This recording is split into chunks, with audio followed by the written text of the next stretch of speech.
Welcome to Metro Trails, and it's Mike and Ev back with a little bit more history for you. And here we are at the Oxford Furnace. Ev, can you say hi? Yeah. So, this is a very historic site. It is the first of the hot blast furnaces in America. When I say hot blast furnace, I'm talking about the first one that employed a bellows for the purpose of creating pig iron. The pig iron would be, there's a little trough that when the raw ore became liquid and flowed into what would create the bars, it looked like a pig's tail. So that's why they call it pig iron. So this back furnace here, this is the original one. This dates back to 1741. Now, if I remember correctly, the oldest of the mined iron furnaces. Now, there's some older ones when you look at the pine barrens and such that they would harvest the bog iron. That's a little different from like underground mines. This was, as I understand, the third mined iron furnace in America, built in 1741. After this, a whole lot followed. Some of the stuff we recently explored, Cornwall, PA. The Cornwall furnace was built 1742. South of here, at Spruce Run, the Spruce Run furnace, or Union furnace, was built 1742 by Allen and Turner. This one was 1741. Except the front part here. The front part was 1800s. So the Oxford Historic District has a whole lot of interesting stuff. This over here was the wheelwright shop. That was the central section of it. There was more to it. And then in later years, it served as like a stable. And it was even a gas station with gas pumps out front at one point. And here's some more of the really interesting stuff. We got the church here. So this was not always a church. This was the mill associated with the Oxford furnace. It had a above ground connecting section of buildings, bridges and such, going between these buildings. This mill was built in 1813 and used for 100 years in that capacity. But then the mining company decided that they wanted the original church property.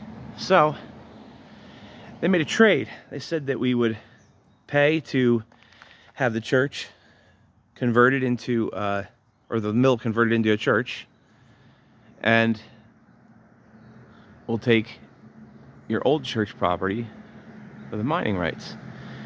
So it's easy to remember the date. It was 1913, exactly 100 years after its construction. It found new life as a church. My buddy Michael Margulies took the lead on shoring up the side of the building over here, which was bowing out pretty bad. When they constructed this window and some of the inside of the church, it was kind of getting structurally bad. So both the old furnace, the newer furnace, and the historic mill building / church were funded with matching state grants and grants from the Warren County Municipal and Charitable Conservancy Trust.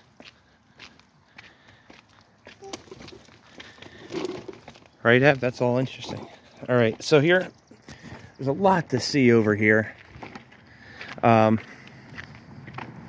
get to the Shippen Manor in a minute. As we look down the hill, there's this big vacant green spot there. That was where the Oxwall building was. It looked like a major eyesore in recent years because it was just a sprawling, modern-looking building. But right here on the corner was the original site of the company store associated with the mining company. And it was abandoned and in rough shape, but still looked historic. Had a long porch on it. The miners would all get all of the stuff that they needed from the company store and just like with the Tennessee Ernie Ford song, "Owe My Soul to the Company Store." It was a major part of most mining towns. And sadly, the old building burned down in 2007 by an arsonist that walked and nothing happened to them. Like so many of them around here, unfortunately. So, making our way uphill a little bit here further.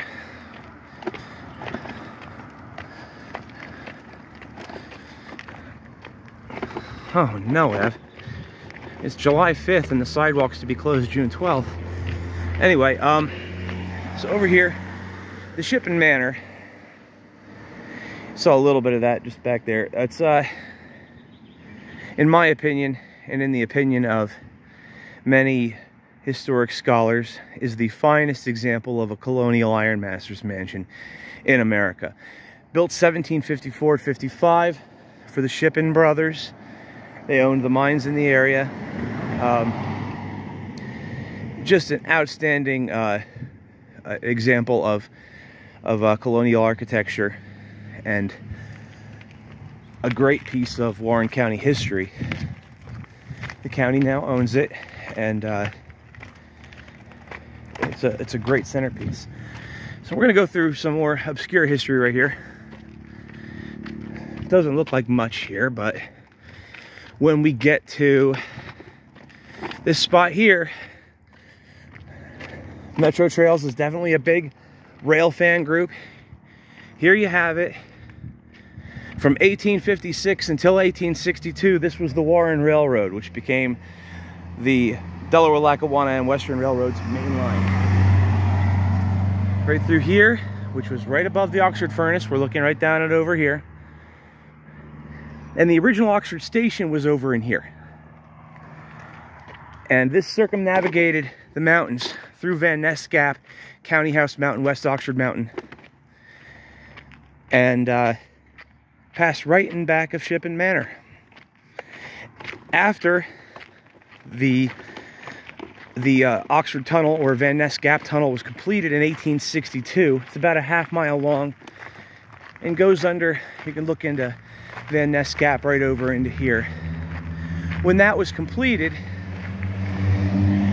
they did not abandon what was considered the temporary track over here. Instead, it was left in place for several years as a spur to get to the station and to serve the original furnace, which you could see through the trees. There's a roof of it there. The furnace only became more important after it was created. 1834, you had the first practical use of the bellows and the hot blast. So by 1856, it was still going strong, and it remained in service until 1880, when the later furnaces took over its job.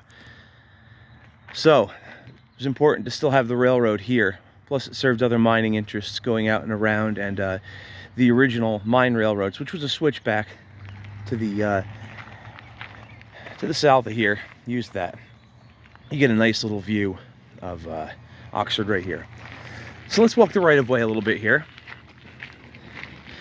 One of the maps in Lowenthal and Greenberg's Lackawanna Railroad in northwest New Jersey shows this. If you look over here, there's a level grade down in the front. There's a couple of shelves. I think those are just kind of landscaping tiers. The right-of-way is definitely right here. It was never in front of the Shippen Manor, it was in back of it. And we know this because when you walk around the other side, the right-of-way is very clearly passing through and then going into the next private property ahead.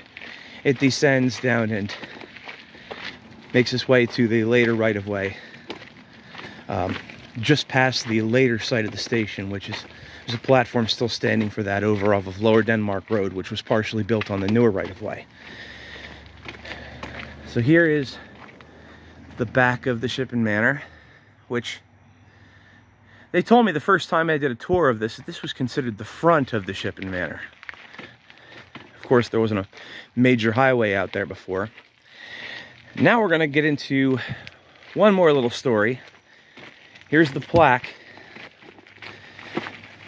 When the Oxford Tunnel, or as I said, Van Ness Gap Tunnel, was completed, This is the plaque that was over top of the north portal, or in railroad terms, the west portal. So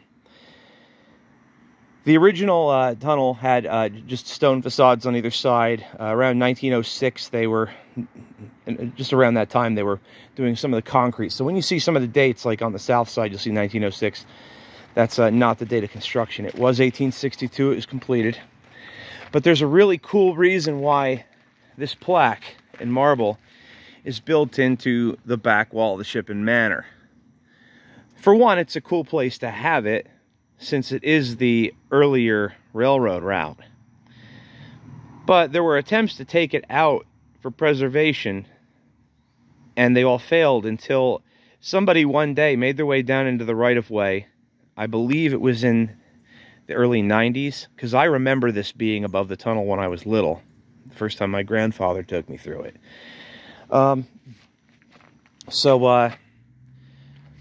When the guy was taking it out, an old friend, Richard Harpster, who was a great columnist for the Newark paper, and in more recent years, he had stuff in the Warren Reporter. He had the As I See It column, we might remember. It's some really good stuff, and some of his photo history. Mr. Harpster was down there and saw that they had removed it, and there was another photographer down there that had apparently caught pictures, including the license plate of the thief. So Harpster asked, hang on, I gotta get Ev out of here. Okay, Ev, you can come out. Ugh. You want to run around. You want to go see the plaque, Ev? Look over here. So Harpster saw the license plate when the photographer had his prints made, and Ev, your crock fell off. And he took it upon himself to go to the guy's house. I guess it was a young kid that had stolen the plaque. And almost there. There you go, Ev. All better. So he went to the guy's house and stole the plaque and said, here's what's going to happen. You are going to take this relic and you're going to donate it to, I believe it was the Warren County Historical Society. And that way they wouldn't press charges. So that's what happened, and the plaque was placed in the back wall of the Shippen Manor, right along the original Warren Railroad right-of-way. So there's some tidbits of history in Oxford, and here's the right-of-way as it makes its way on down to the later alignment. This is all now just parking, and you can hardly see it, but you can kind of see that break in the trees there. That's the old rail bed. It's okay, Ev. You're okay. That's it. It's okay, Ev. I'm not leaving. You're all right. So, thanks for watching as always. Ev, will you wave bye to everybody? Good boy. And until next time.